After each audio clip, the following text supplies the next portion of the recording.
A huge thank you to Blitz the Wolf for providing the impersonation of Ramley the Raccoon for the beginning of this video. I really appreciate it.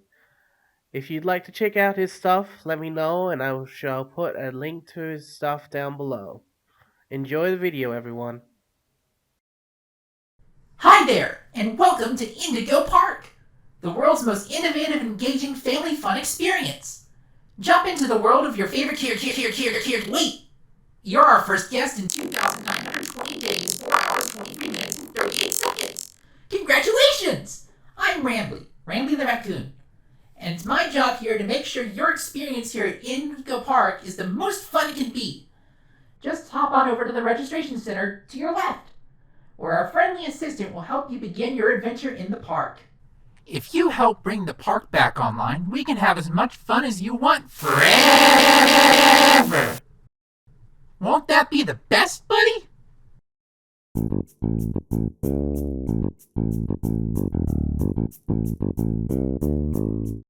Hello, everybody.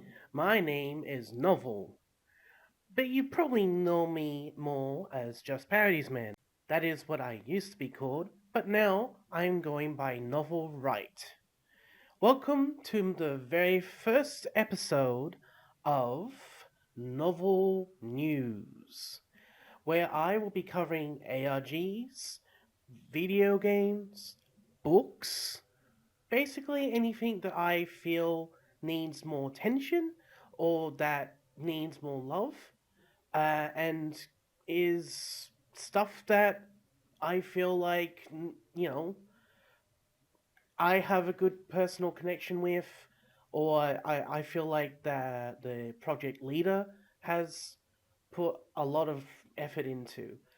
A couple of things before I get officially started with today's particular episode.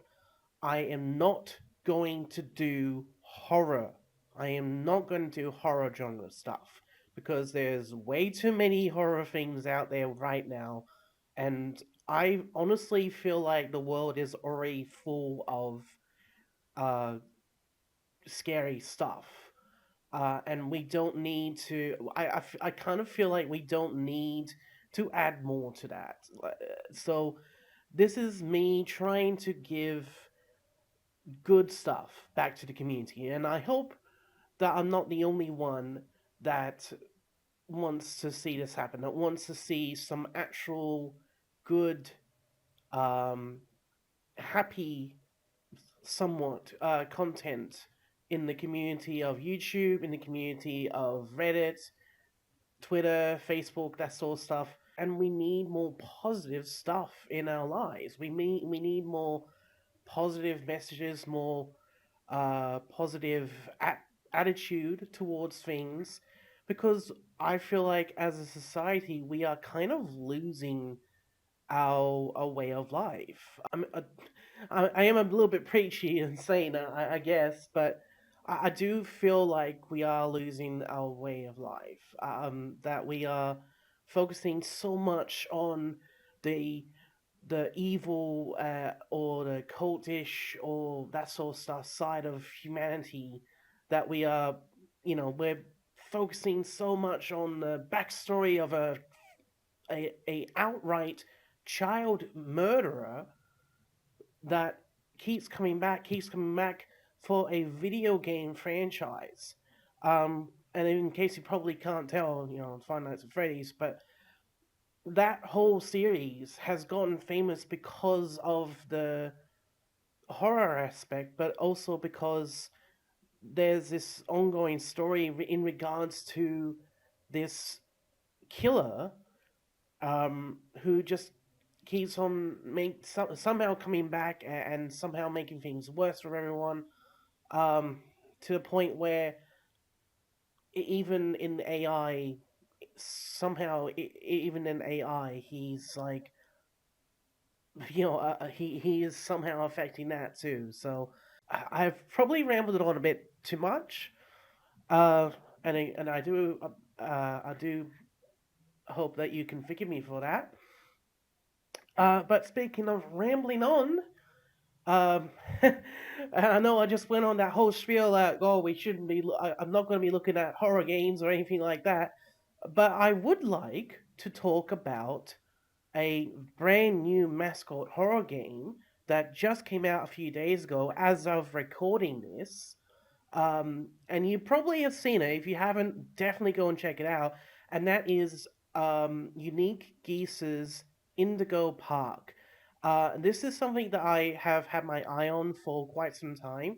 Yeah, I've been watching Unique Geese basically talk about it, like he would live stream it, that sort of stuff. And the aspect of it, the whole idea of it felt really really interesting. So of course when it was released just a few days ago, I was like, yes, I'm going to check it out. I'm going to give it a go. Um, and I played it. I actually really liked it. I don't usually play horror games, and like I said, I don't like horror in general. I try to stay away from it as much as I can. But with this game, I felt like there was a new way that they were telling their story, and it felt more. It felt different, I should say. It felt different to other, uh, mascot horror games out there. And even when I finished the whole thing, and I saw the cliffhanger ending, and I saw the absolutely fantastic uh, end credit song, which by the way, definitely check out, is fantastic.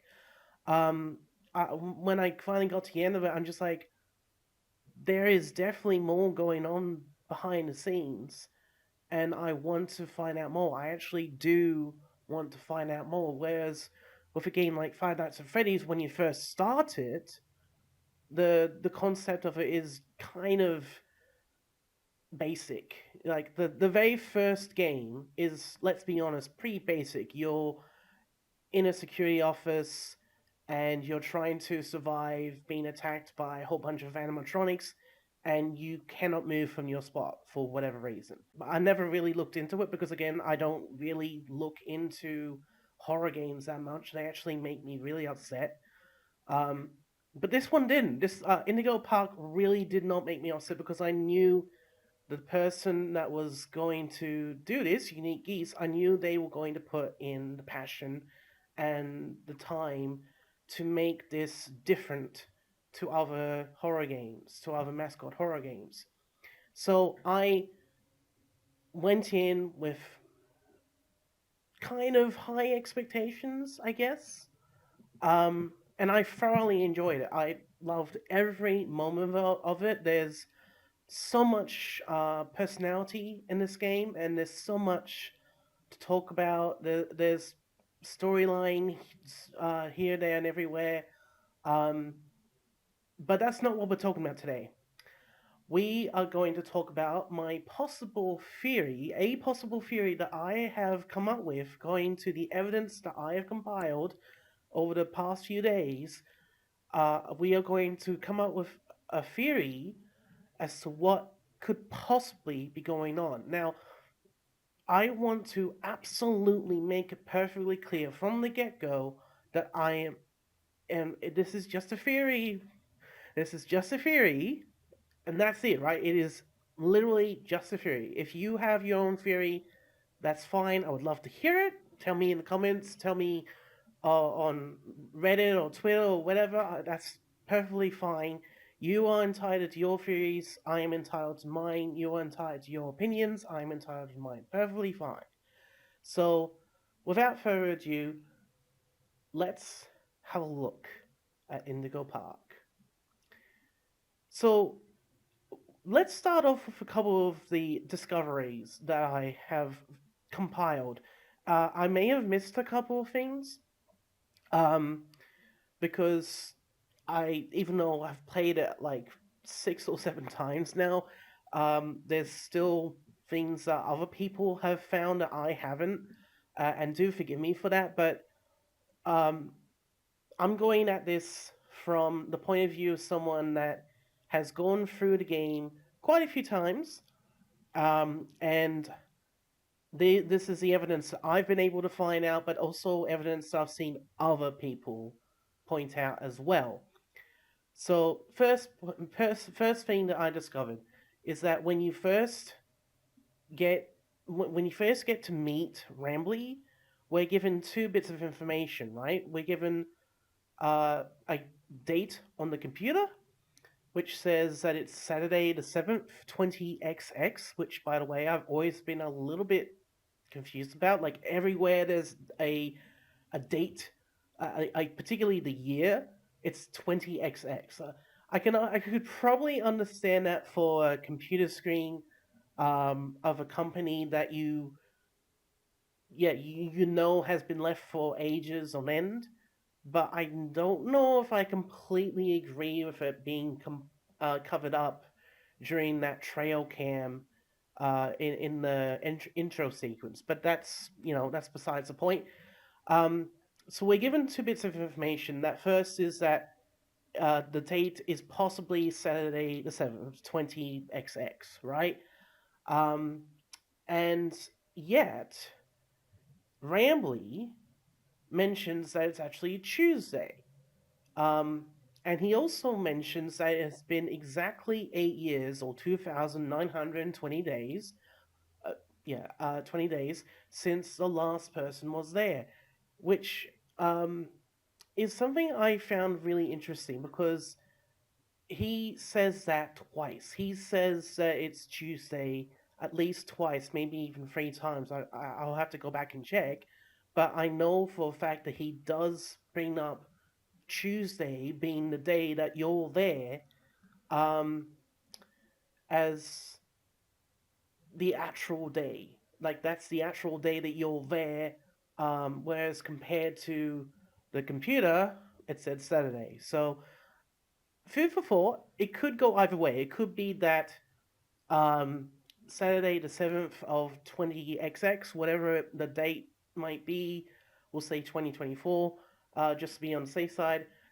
If it is Saturday the 7th, 2024, um, it if you look at the calendars in the game and compare them to real life calendars as well, the dates don't match up.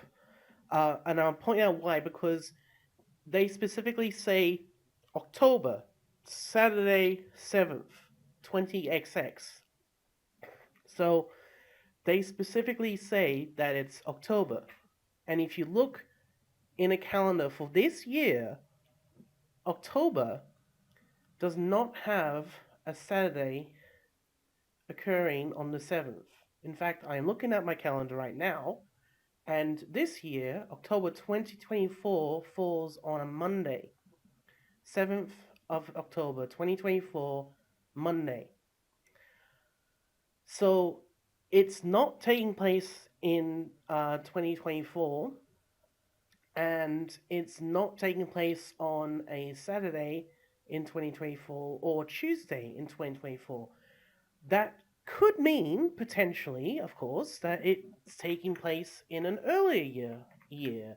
But I have looked into this 100%. I have actually looked into this a bit more, and if you look into it, right, if you look into it properly, the next time that we have October 7th, right, falling on either a Tuesday or Saturday, um, is actually next year. So, according to my calendar, and I'm looking at this right now, and I'll show it to you, October 7th, Tuesday, 2025. That is the date that is real. It's a real date, right? Um, and what is interesting is that Rambly, says it's been 8 years since the last person. So, going by that, if you actually go back, remember, he said it's been exactly 8 years since the last person was there. We have established that it could possibly be a Tuesday, but it couldn't possibly be a Saturday. At least not in the 2020s, right?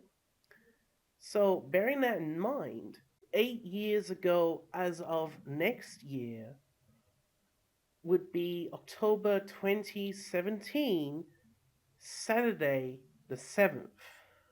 So, in other words, whatever went down um, in the park happened on Saturday the 7th, October 2017, which is interesting. It's a very interesting bit of information. But again, I could be looking into that way too much. And they might not even be going by real life calendars and just came up with a random date. Who knows? So that's one thing. But something else that I found. This is my second discovery. We get a at the very start we get a recording of Isaac Indigo, the founder, and the recording is done in a very 1920, 1930 type style. So it's obviously very old, it's very crinkled. You know, it's black and white. So it's filmed in this way. It's very similar to how footage was shown to Disney. In fact, a lot of Indigo Park does have connections to Disney. And Isaac Indigo is a good start with that, and I'll get to him in a second. But we have this start, you know, where it shows Isaac Indigo talking about why Indigo was created, like the park was created. Um, and one of the mascots later on in the game, one of the mascots says to Rambly that they've known each other for 100 years. Now, if we are to go by the date that I came up with just in my first discovery, that it's actually taking place in 2025, not 2024 or 23, if we go by that date, 100 years ago would bring it back to about 1925, which is actually really, really interesting because 1924 is exactly 100 years to go ago today. Uh, it's been exactly 100 years since Disney was created, or at least the parks were had started up, and so I found that a really interesting connection, and that's where I think the whole Disneyland connection starts. I found that really fascinating. It's a really interesting bit of information. Could be potentially nothing, but that does mean that this place, Indigo Park, has been going on for a long time and was just as popular as Disney is in our world. And they've got merch, they've got famous characters, they've got DVDs, they've even got rooms that you can book in the theme park. They mention that a couple of times that you can actually book rooms to stay at the theme park. So it's really interesting. It is really interesting that that is the case, which does bring me to our good friend Isaac Indigo. So we don't get much information about Isaac Indigo. We know that he created Indigo Park. He obviously really loves Rambly. He thinks Rambly is the best. In the end credits song, Rambly says he's the most devoted character to Indigo Park, which is really saying something because Isaac Indigo created him. So I just found that really interesting. So we don't get much information about Isaac in this chapter, but what little we do have does kind of add to the possibility of there being more going on behind the scenes than what we first see in this chapter. Now we'll go and move on to the next discovery that I found, and it's to do with the mascots. So there seem to be different versions of the mascots, which would go alongside with this whole the park has been going on for 100 years, right? So you'd want to update it. You want to update the mascots, you'd want to update the park, the rides, the food, everything like that, as much as possible to be in line with with everything, right? So like in the 1925s, it would like from 1920 to I don't know 1980, 1990, something like that. I'm not sure. There would probably be a point in time where people in suits, like with mascot costume heads and all that, would go around. And then there might have been a time when they did experiments on animals to try and make them look and maybe even sound similar to the actual mascots of the park. Which this brings me to a discovery in the game, which is outright something that happens. Both um, Lloyd and Molly, who are characters that you meet in Chapter 1, they are not people and mascots. They're definitely not animatronics. Spoiler alert, when Molly dies at the end of the chapter, she she she bleeds. She actually has blood coming from her, and uh, it's not a situation where it was someone in a suit the whole time. It was definitely a creature. This thing, it wasn't a person in a costume, and it wasn't an animatronic. It was an actual creature that somehow has become this big human-like version of the Molly McCall that we've gotten to know, except now they're hunting us down, trying to kill us. And it's the same with Lloyd. Like, when we first see Lloyd in the theater, he's literally asleep on the stage in a cat-like position. If this was a person in a costume, they wouldn't be doing that. And if there was an animatronic, again, I feel like they wouldn't be doing that. If it was an animatronic of some kind, I feel like they would be like on a wall, like attached to a socket or something like that. Because the technology that is like given to us for this game feels current. It feels like, this is definitely happening right now. This is definitely happening in 2020, 2025, to something like that. It's not happening in the distant future or anything like that. It's happening now. It's happening current, and all this stuff is happening now. So, and I found that interesting. I found it really interesting. So, my belief is that these creatures that are representing the mascots of the park were scientific experiments. I don't know yet if it's a case of, where we combined the DNA of humans with animals and we got these creatures that are trying to kill you. I don't know. It's hard to say. But given that we know given that if you look into some of the history of Disney, I believe that there is actually a bit of information where Disney did indeed do experiments on animals to try and make them become the mascots. If I do find it, I'll pop it up on screen. But it's possible that what Indigo Park is doing is a version of that where that works, where they actually have proper experimentations on animals working, and for maybe a period of time they have these animal mascots walking around and actually being able to interact with people. And maybe after a while they were like, okay, these things are getting a bit too scary. We need to put them on back burner. Because and this is something that I want to point out. This is only something that I found out really recently. So it's a very brand new bit of information for me.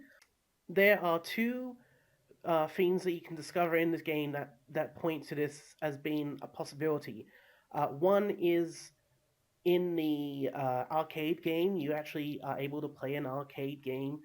It's Rambley's Rescue or something like that. I can't remember, unfortunately. If I'll pop an image of it up on screen if I do find it. In that, apparently, there's an area that you can actually jump down into, like a cave, and in that cave, you see a cage that has Molly in it, which is really interesting because the whole purpose of that minigame is to go and find out where Molly is, and she ends up being the boss battle of that particular arcade, and you have to put her down. Um, but this is an interesting discovery that's the way it is, especially when later on, when you actually are chased by the evil Molly. I don't know if these creatures are actually inherently evil, if they're just angry, or if they're just being exactly that, animalistic. But when you're being chased by the evil Molly, one of her death sentences, like, that she'll say to you, that we have established she hears, she repeats things that she hears. One of them is, "Get back in your cage, bird." So someone at some point was saying to Molly, "Get back in your cage. You're not supposed to be out. You're supposed to be in your cage." They were telling her off. Whether or not she had done something bad, or if she was out past curfew or something, I don't know. But that is interesting, and that also adds a bit more evidence. It adds a bit more evidence to that idea. So my, I guess my theory at the moment, my theory is that they're the evil, quote unquote evil, creatures that attack us in the park are actually experiments that Indigo Park did probably way back in the early days, 929, 30, and they worked, but at some point Indigo Park decided they didn't want to go down that route and decided to go with actual people in costumes. Oh wow, sorry about that, guys. This went on a lot longer than expected. But if you do want to see the ending to this in part 2, then stick around because I do have more to talk about in this amazing game. And I will see you guys in the next video. See you later for now, and check out Indigo Park. That's all I can say. We will get to the meat of the theory next time. See you later, guys.